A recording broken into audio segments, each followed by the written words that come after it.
something that is concerning to me, because Biden has committed to a woman as vice president, but has stopped short of committing to a woman of color. How important is it, do you think, for Biden to make that commitment? And do you think that not choosing a woman of color, a black woman actually, is a slap in the face to the black female voters who are credited with really reviving his candidacy? I think Vice President Biden is going to make a smart choice, and I appreciate the fact that he has lifted up women as being a necessary partner in this. I would share your concern about not picking a woman of color, because women of color, particularly black women, are the strongest part of the Democratic Party, the most loyal. But that loyalty isn't simply how we vote, it's how we work. And if we want to signal that that work will continue, that we're going to reach not just to certain segments of our community, but to the entire country, then we need a ticket that reflects the diversity of America. Stacey Abrams threw her hat into the ring for Vice President of the United States.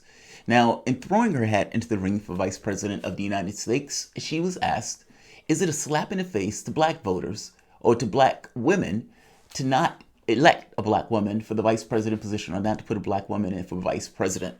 Now, the funny part here is, notice what they're not talking about. This is just the basic identity issue. Black woman, we check 2 boxes.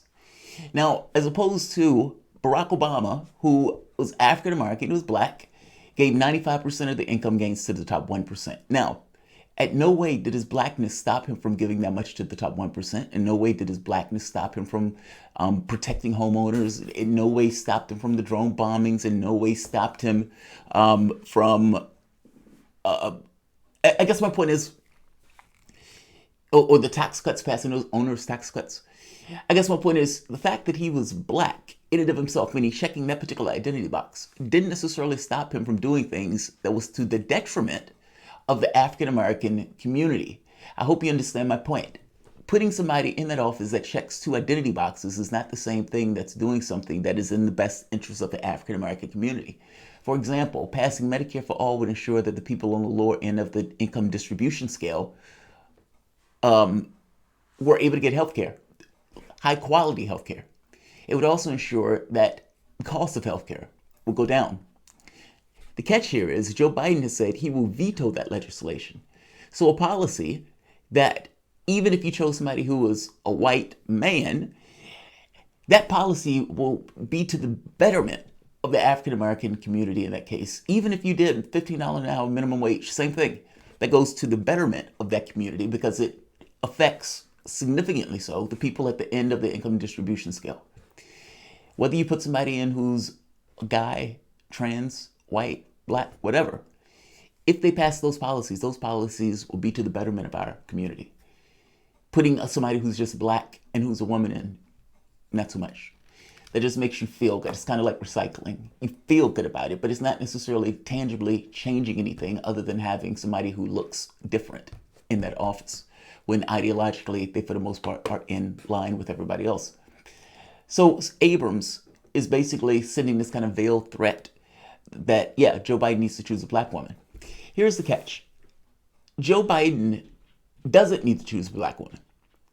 Now, for her to say that, you know, if you want to, we should have diversity of the party, we should have to pretty much look like the diversity and enrichment of our party. Here's the catch, though. Joe Biden doesn't need to do that. Joe Biden is already getting the black vote. Joe Biden is going to get the black vote by 90%, and he doesn't have to do anything else. So I'm unaware of the leverage that you have at your disposal where you're going to either advocate against Joe Biden or people are just going to not vote for Joe Biden. I don't know where that is. I don't see that taking place.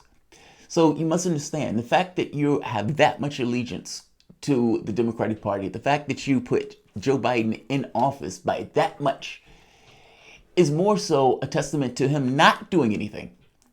Because again, he already has your support. It is possible that he chooses a black woman, but it's also possible that he doesn't, especially since he's going to get the black support regardless, one way or the other. You are so in the bag for him at this point, he doesn't have to give you anything. You've already given him everything. Abrams is not the only person who's throwing her hat into the ring for the vice president spot. We have one Elizabeth snake emoji, Warren. If he asked you to be his running mate, would you say yes? Yes. I'm so happy you just gave me a concise answer to that. She said, I'm just so happy you gave me a concise answer to that. So Warren is like, yeah, if I got the opportunity to be VP, I'll take that opportunity. I probably can't necessarily win a primary, but if Joe Biden, who is on his way out, I could take that spot and I could become president through those means. I wouldn't even be shocked if Warren had a behind the scenes deal to get that VP spot in order to either split the vote or not attack him in that race. Wouldn't be shocked in the least. Warren had that deal with Hillary Clinton going back in 2016 or 2013.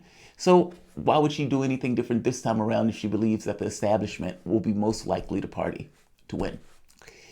Here's the catch though. When they ask the public, who do you want for your vice president spot? There's a surprising choice that the public made. Welcome to Early Morning Soapbox.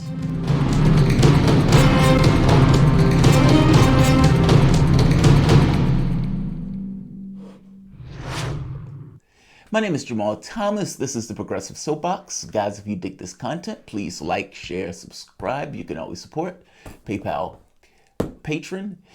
So when a CAPS Harvard CAPS Harris poll survey, this was released recently by The Hill, and they asked the basic question, who do you want for the vice presidential spot? They could have picked whoever they wanted. Who do you want for the VP spot? Who do you think they came up with for the VP spot?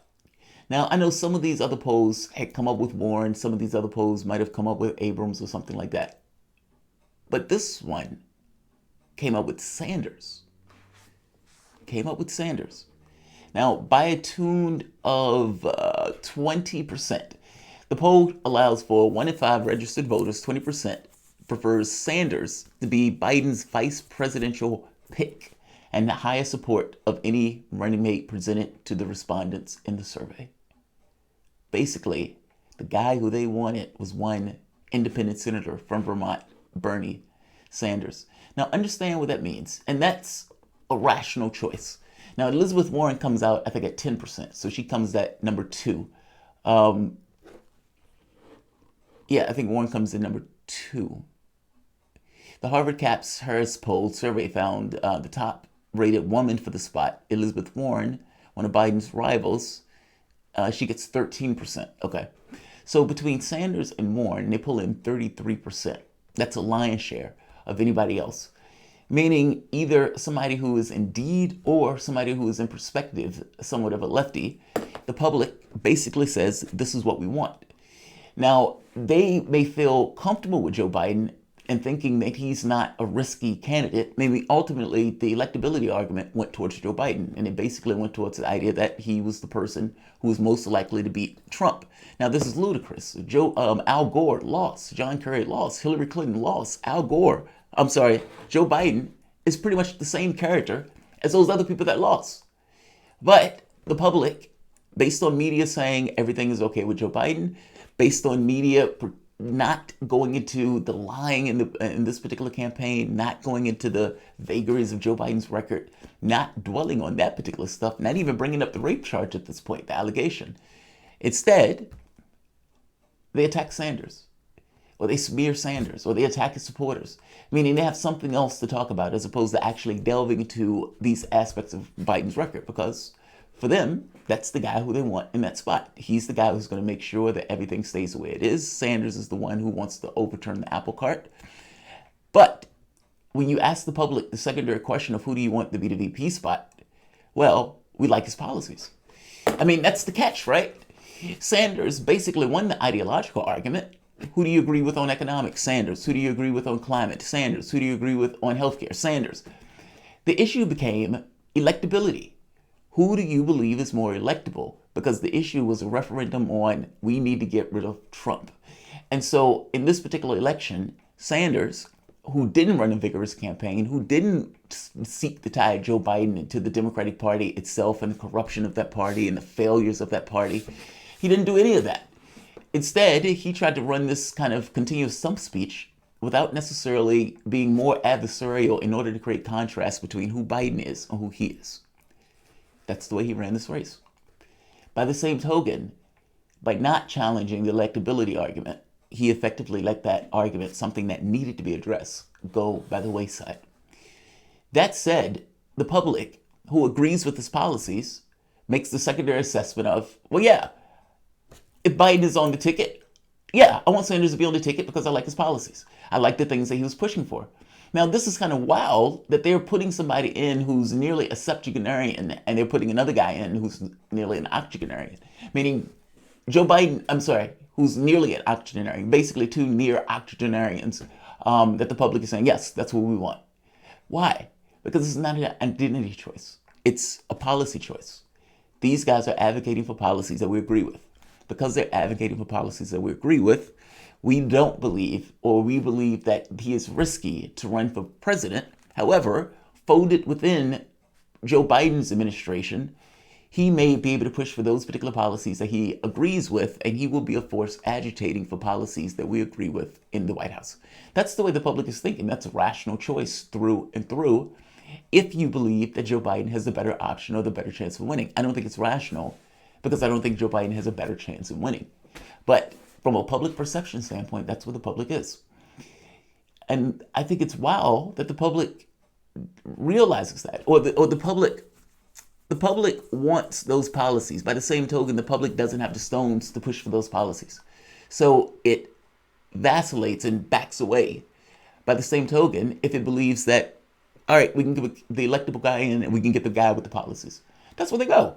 Now, the catch here is with Warren getting 13%, with the public still having this kind of perception. Like I said, the public listening to every eighth word, not necessarily getting all of the details of that stuff, still comes away with a vague perception of this woman being a lefty. And because of that, they would take either Sanders policies or Warren policies. But in their minds, they want policies that are to the left of what the Democratic Party currently is. Otherwise, you wouldn't get Warren and you wouldn't get Sanders on the ticket. Believe it or not, Sanders will probably give him more bang for his buck on that ticket. Especially if the public is looking for this kind of balancing act of a lefty versus a centrist. The thing is, though, whoever is going to be in that vice president spot is basically going to be neutered, especially if the person is a lefty. If the person is a Kamala Harris or an Abrams or something like that, then fair enough. That person doesn't have to change all that much. They're on the same page with Joe Biden. But if you are a Sanders, you're not going to get what you want regarding policy. And I'm unclear on whether or not the agitation in the White House is going to get you anything other than pretty much fired. Warren, I would imagine this is going to be different. Warren would pretty much push politically for whoever she's backing, and she would fall ideologically in line with whoever she's backing. She may advocate for some lefty stuff on the back end, some marginal policy stuff or some marginal concessions, but at the end of the day, she would fold herself into the Democratic Party just like she did in 2016 and just like she's doing now. I guess my point is the public, whatever you want to think of the public and its choice of Joe Biden, also understand that the public was put in this idea that we got to find the guy who's the most electable because stopping Trump is the most important thing ever. The public gets that wrong, because the public is not looking at that through the lens of all of these other people who are effectively Joe Biden's who lost. They're looking at that entirely through the lens that the media space tells me that Joe Biden is the normal politician in this group. He's the one who's just like the others. Sanders is not. Sanders is pushing for these out there policies that are basically just FDR policies. Joe Biden is doing the typical incrementalism stuff. From a public perception standpoint, you may believe, internalize, we can't have nice things.